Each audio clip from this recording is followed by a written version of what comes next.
Good morning, good afternoon, good evening, wherever you are watching this out there on the World Wide Web. This is Jeremy Geelan for SYS-CON TV. We're here at 5th Cloud Expo in New York City, and we have Brian Wilson with us from Surgient. So this is the perfect storm. Brian, you're just fresh from a session with way too many people in the middle of the day. They should have been eating lunch, but they all sat and ate out of your hand. What were you saying in there, and what was Surgient offering that they clearly were just lapping up?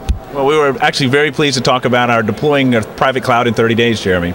It was a kind of provocative title, and it worked. I take my hat off to you. Well, thank you very much. And we've been able to make it work in many enterprises right now across the board. So we're seeing a great success, and we're seeing actually 2010 really be the year of the private cloud. Yeah. So let's back up to anyone who's watching this, and they've, private, public, hybrid. They're assuming that it's all still crystallizing. And then you have Surgient here who's saying, nope, it's crystallized, and we're going to run at 1,000,000 miles an hour with private.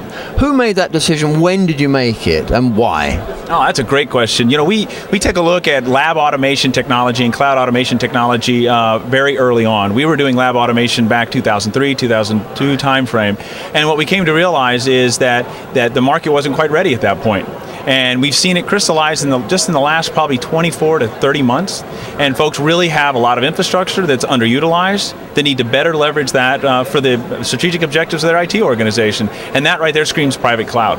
Right. So we made the decision to go private cloud, to go on-premise, and focus exclusively on the infrastructure as a service side of cloud technology. And I'm guessing, from the point of view of the consumer, those companies, that they're going, oh, at last, somebody's just going to give us what we want. We don't have to go through hours of evangelism around, because they're selling consultancy services at the front end of it. So your engagement, it's clear. We want private cloud. We have this stuff. Come in and help us. It works like that? That's exactly how it works. And the other thing that we're seeing too is a lot of the larger systems management players are coming to market with offerings that they're calling the private cloud, but it ends up being a lot of other technologies pulled together and a very large, a lot of heavy professional services in order to make it give the benefits of the private cloud. And I'm assuming this notion of giving yourselves a self-imposed deadline, however preposterous, is very attractive because it answers one of the questions from the boardroom. Okay, you're recommending this guys at CEO level. How long are we talking? And they can just say, well, these guys say, and you're actually delivering. We're actually delivering in 30 days. And I think the piece that's actually probably most compelling in the boardroom is not necessarily delivering in 30 days, but the ROI that comes behind that. Right. Because what we're seeing right now is ROIs in a return of cash in 1 to 2 quarters after go live. So the sooner that you're live, quite frankly, the sooner you get your cash. Oh, it's just the famous salesman 101. It can't be true. Let's try and if somebody out there is just cussedly skeptical and says, I'm gonna bust this myth, this is snake oil, what are the proof points? How do you flip that kind of guy? Well, I mean, there are some assumptions we're coming into it, to be very upfront with everybody. Number one, we're looking for clients that have already virtualized infrastructure, virtualized data center, and if they've made that investment, if they've got the resources, the people that can be available for us to work with them during that time period, that 30-day duration window, and they've got content, they've got applications or access to subject matter experts for their applications to be deployed,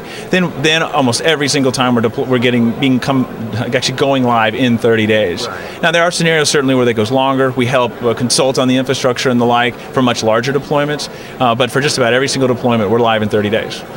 And where do you, if you don't mind my asking, Brian, where do you go from there? I mean, okay, I suppose you could say you can, give every darn player in the world a private cloud, or you say, I like this, I think we're very good business people, maybe we could do this on some other vertical. Which way do we go, or is that a state secret? No, it's not a state secret. Quite frankly, the place that we go is scale. We focus on the enterprise class private cloud. And when we start, most of our clients start with a deployment in order to test the technology or to kind of prove out to themselves and to their board and to their CIOs that this is really going to work. From there, it's big scale. And big scale for us is hundreds of servers and many, many thousands of virtual machines in a single private cloud. That's a good business model for us as a software company, right? And certainly the market, when we start looking at the global 2000, companies that have a significant IT infrastructure spend, that's a good market for us as well. And it's a good market for a number of players. There's just a lot of technology to leverage for good business. Now tell us about Surgient. Is it still privately held? We're privately held, based in Austin, Texas. Been around since 2002. We've got a great patent portfolio. We'll talk about that quite a bit. Back in 2002, patents around kind of what the cloud was, using the word cloud in patents at that time, and then patents are awarded late last year around federated clouds. And comes some of the key technology differentiators for us is that scale that I mentioned a minute ago, the true self-service with guaranteed reservations behind that. So I, as an end user, goes to a private cloud and says, I'd like to get a hold of that resource next Tuesday, and it actually is there when I show up on Tuesday to leverage that resource. And that seems to be a significant differentiator and important for utilization of your capacity. It gets better and better. What kind of team is needed to deliver, not on one engagement, but company-wide?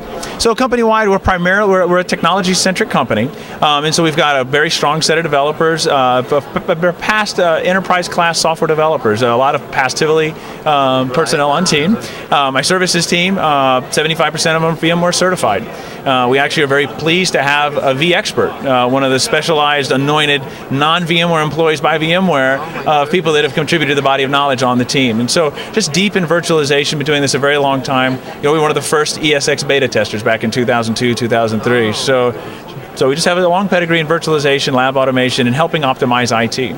So you're one of the few people then with this kind of trajectory who has not been surprised by the growth of Cloud Expo, because it's just mimicking what you guys figured out long before. It's just a duh as far as you're concerned, but we're quite pleased. Well, actually, and you're right, the only thing that surprises it took this long. We had really hoped it had been around earlier. Take that, Jeremy.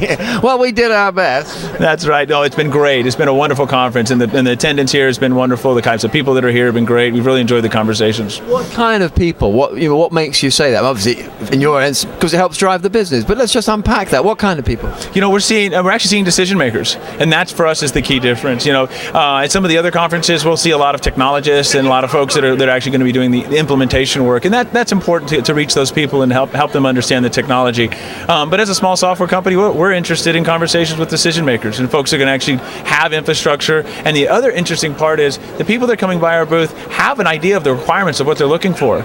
It's not a matter of us explaining technology. They're coming and asking us the questions of do we have A, B, and C, and having discussions along their value points. And it's not really why anymore. It's and I guess it's how and when. It's not even what anymore. It's just how and when. It's got to be good news. Right? It is good news, and it helps us to really kind of isolate kind of the right companies to focus on, because that's in all of our best interests for us to focus on technologies that are going to benefit from the enterprise private cloud and work our darndest to make them successful. Hey, you have to go to surgient.com and check this out if you're not doing it already. That is the place to be. Thank you so much, as ever. We'll see you in November. I'm trusting on the West Coast 4-day conference. It gets bigger and bigger. My turn to do a plug now. Thank you very much, Brian Wilson, Surgient, and thank you for joining us out there on the World Wide Web from here, Cloud Expo, New York.